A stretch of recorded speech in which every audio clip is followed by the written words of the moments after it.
사랑하는 성도 여러분, 여러분들의 삶 속에 하나님의 은혜와 축복이 늘 함께 하실 수 있기를 주님의 이름으로 간절히 축원합니다.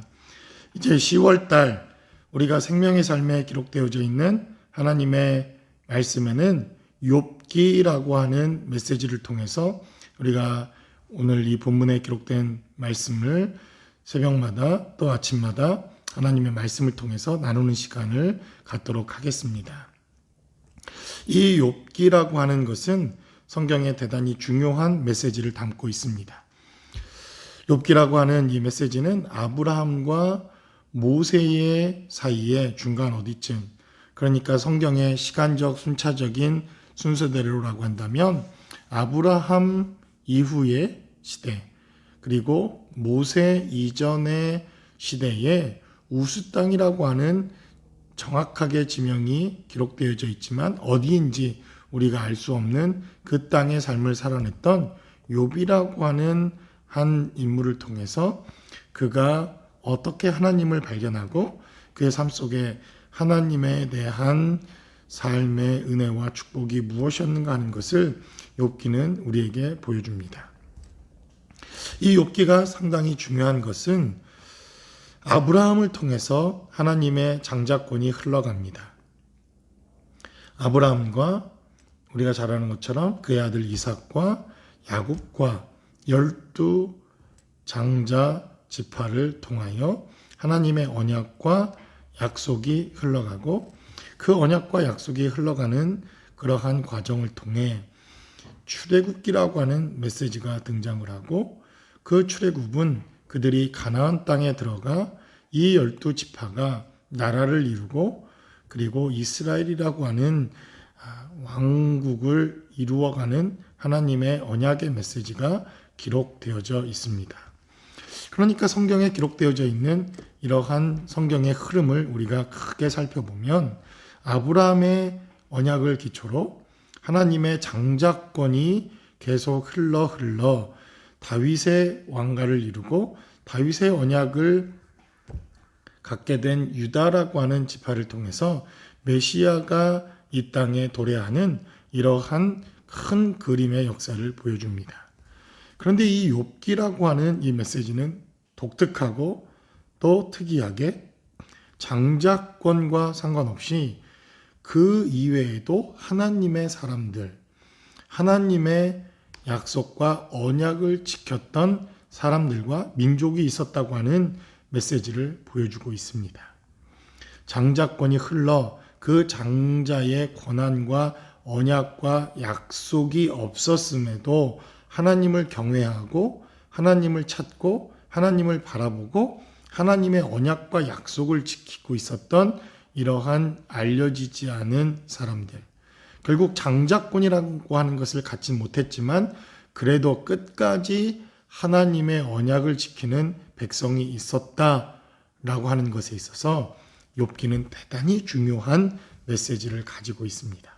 그러니까 결국 성경에 기록되어져 있는 하나님의 사람에 대한 이야기가 우리는 성경을 통해서 깨닫고 알게 되고 하나님을 경외하는 사람들이 있었다고 하는 것을 발견하지만 성경에 기록되지 않은 하나님을 향한 하나님의 언약을 지키는 백성과 사람들이 훨씬 더 많이 있을 수 있었다고 하는 것을 우리가 가정으로 전제를 해서 이렇게 성경을 이해할 수 있다는 것입니다.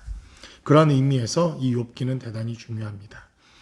아브라함처럼 직접적으로 하나님이 선택을 했거나 혹은 12지파에 속해 있거나 언약의 율법을 그가 받았거나 혹은 하나님의 선지자들로부터 약속된 메시지를 받지 않았음에도 불구하고 욥이라고 하는 사람은 대단히 신실하여 하나님의 언약과 하나님의 약속과 하나님의 말씀을 붙들고 삶을 살았던 사람, 그것이 바로 욥입니다.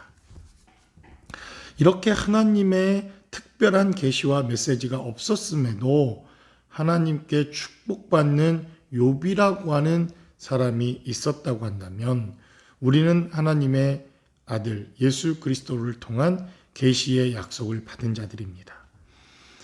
구약과 신약의 메시지를 통해서 우리는 하나님의 축복과 약속된 언약의 부름을 받은 사람들입니다.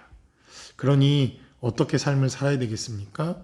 적어도 욥보다는 더 신실한 삶을 살아내야 하는 것이 마땅하고 당연한 것입니다. 오늘 욥기 1장 1절에 기록된 메시지를 살펴보면 우스 땅에 욥이라 불리는 사람이 있었는데 그 사람은 온전하고 정직하여 하나님을 경외하며 악에서 떠난 자였더라. 이렇게 욥에 대하여 정의를 내립니다. 이것은 세상 사람들이 욥을 향해 내려준 정의이기도 합니다. 그러나 더 중요한 것은 하나님께서 욥을 향하여 이 사람은 이런 사람이다라고 정의를 내려주셨는데 온전하고 정직하여 하나님을 경외하며 악에서 떠난 사람이었다라고 말합니다. 욥의 삶을 살펴보면 아들 7과 딸 3이 태어났고 3절에는 그의 소유물은 양이 7,000마리요 낙타가 3,000마리요 소가 500결이요 암나귀가 500마리며 종도 많이 있었으니 이 사람은 동방 사람 중에 가장 훌륭한 사람이었다라고 말합니다. 여러분, 부자이면서 인격이 좋고 가진 것이 많으면서 겸손하고 정말 가진 것이 많으면서도 많은 사람들에게 칭찬을 받기는 쉽지 않습니다. 그런 사람들을 제 주변에서 본 예가 없습니다.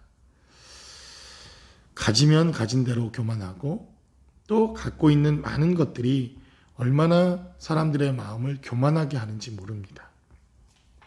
그런데 이렇게 가진 것이 많으면서도 많은 사람들에게 존경을 받고 많은 사람들에게 훌륭함을 받을 수 있다는 것, 인격적인 면에 있어서도 그는 대단히 훌륭하고 또 겸손했던 사람이라고 하는 것을 알 수가 있습니다. 그뿐만 아니라 4절로 5절까지 기록된 메시지를 살펴보면 그의 아들들이 자기 생일에 각각 자기의 집에서 잔치를 베풀고 그의 누이 3명도 청하여 함께 먹고 마시더라. 그들이 차례대로 잔치를 끝내면 욥이 그들을 불러다가 성결하게 하였다라고 성경은 기록합니다.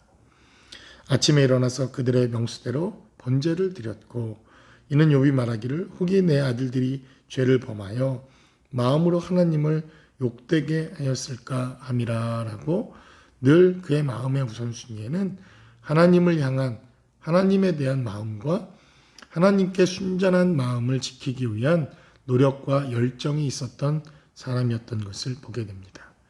그가 부자였지만 겸손하고 또 정직하게 삶을 살아냈던 이유가 오늘 5절에 기록된 메시지를 통해서 우리가 알 수가 있습니다. 마음으로 늘 하나님에 대한 경외감과 하나님을 향한 마음이 늘 그의 마음 가운데 있었기에 욥의 행위가 항상 이러하였다라고 성경은 기록합니다. 우리가 주목해야 할 단어는 항상이라고 하는 단어입니다. 한 번, 두 번 그가 하나님 앞에 순종하고 헌신했던 것이 아니라 그는 늘 언제든지 어떤 상황에서든지 늘 그는 하나님을 경외하며 하나님의 말씀대로 살았던 사람이었다고 그는 성경은 기록합니다. 이것이 욥을 통해서 욥이라고 하는 인물에 대한 사전적 배경을 오늘 욥기 1장 1절로 5절까지 기록해 놓습니다. 우리는 10월달 이제 욥기라고 하는 메시지를 통해서 한 사람의 인생에 대한 메시지지만 그러나 욥 한 사람이 전하고 있는 그의 고난과 고통과 또 친구들의 변론을 통해서 이 시대를 살아가는 우리들이 고난과 고통의 때에 또 이러한 아픈 시대를 살아가는 이 때에 우리가 어떻게 삶을 살아내는 것이 필요한 것인가 하는 것을 살펴볼 수 있는 대단히 중요한 메시지라고 생각되어집니다. 그러므로 저와 여러분들이 욥이라고 하는 이 사람의 생애를 통해서 우리의 신앙을 다시 한번 점검해보고 우리의 영적 삶을 다시 한번 살펴볼 수 있는 거룩하고 복된 삶의 자리가 되실 수 있기를 주님의 이름으로 간절히 축원합니다.